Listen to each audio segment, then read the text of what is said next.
Hello and welcome back. This is Penny Sansevieri and Amy Cornell, and this is our Minisode of the Book Marketing Tips and Author Success podcast. Amy, and this again, all credit goes to you. This show was your idea.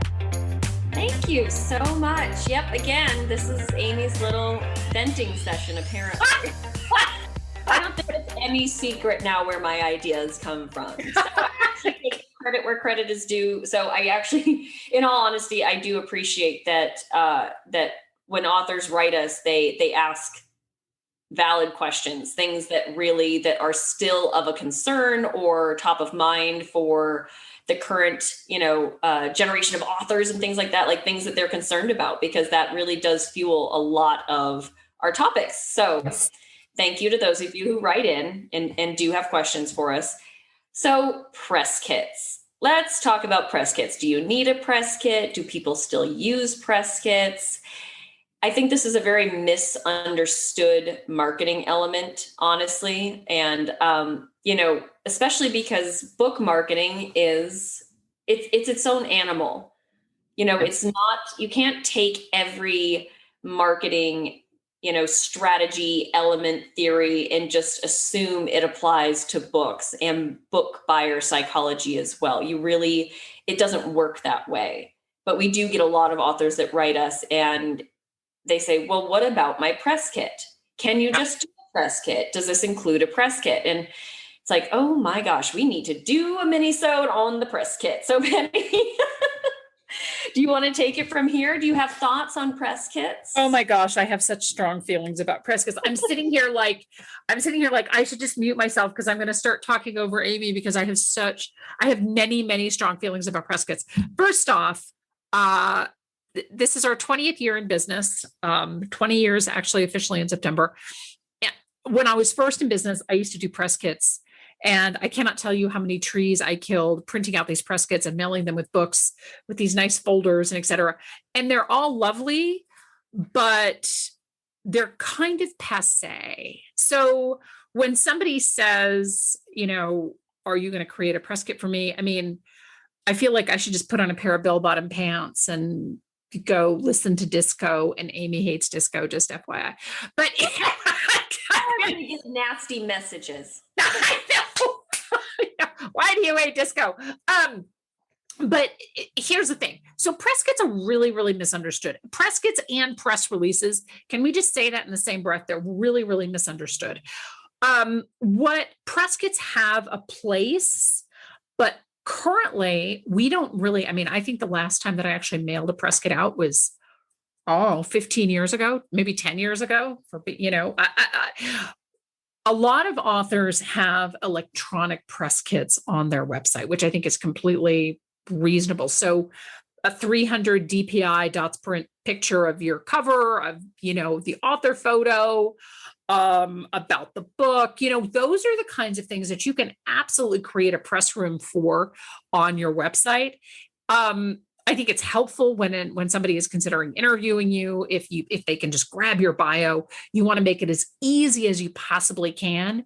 But in terms of printed press kits, not so much. We really just don't. We really just don't use them. Everything is just so electronic these days. It's also, let's face it, when I was mailing out press kits with books, and it's expensive for the author. It's an expense, frankly, that you don't really need. The other thing that I want to address is that press releases. Now, and I'm going to get so much hate mail from this. Writing a book is not newsworthy. I'm sorry. There are 4,500 books published every day in this country. Writing a press release that you wrote a book is not something that I would ever do a press release for. Now, if you got a big award, if you got some, major endorsement, if you hit, 10,000 book sales in a month or, something big like that, I would consider doing a press release for. But I would, I really pick and choose what I consider, never really assume what the media is going to be interested in. Because it has to be story worthy. And anymore, what used to be a 15-minute news cycle I mean, it's insane how fast the news turns and how quickly that we move on from stories. I think that press releases, much like press kits, are really misunderstood. I would consider, as opposed to doing a press, spending all that time doing a press release, because they do take a lot of effort and there's a particular format, and then you have to pay to send the press release out, blah, blah, blah. I would consider creating, a really, really good and timely pitch. I mean, that's always my preference. If you are trying to anchor your topic, your book, to something that's going on, maybe, heaven forbid there's a plane crash or something and you're an aviation expert and you want to speak to that, that's a good opportunity to get a pitch out there, as opposed to a press release, which frankly, I've talked to many people in the media, they very rarely read them, actually. I know that's the thing too, that really grinds my gears, so to speak, is when authors come to us asking for these things, I get a little worked up, because part of me always thinks that somebody's already tried to sell them on this. And that really pisses me off. You know what I mean? Right. Right. And in fact, there's a company that shall remain nameless that was sending press release. It was actually a publisher that was sending press releases, and you would pay like, I don't know, $1,200 for, and this isn't, I'm not talking about any of the main big companies like PR Newswire and all of those, because those are valid resources for authors. But this was a publisher that was, as a service, was offering this.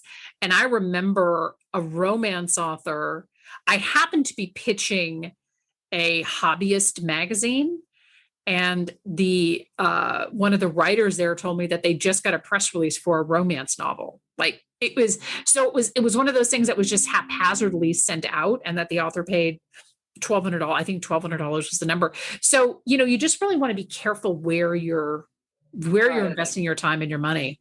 Right. Because those prices get jacked up because people like to sell you on big numbers, Yes. So, we'll do a press kit. We'll send out a press release. We'll send it to 30,000 media contacts. It'll cost you this much.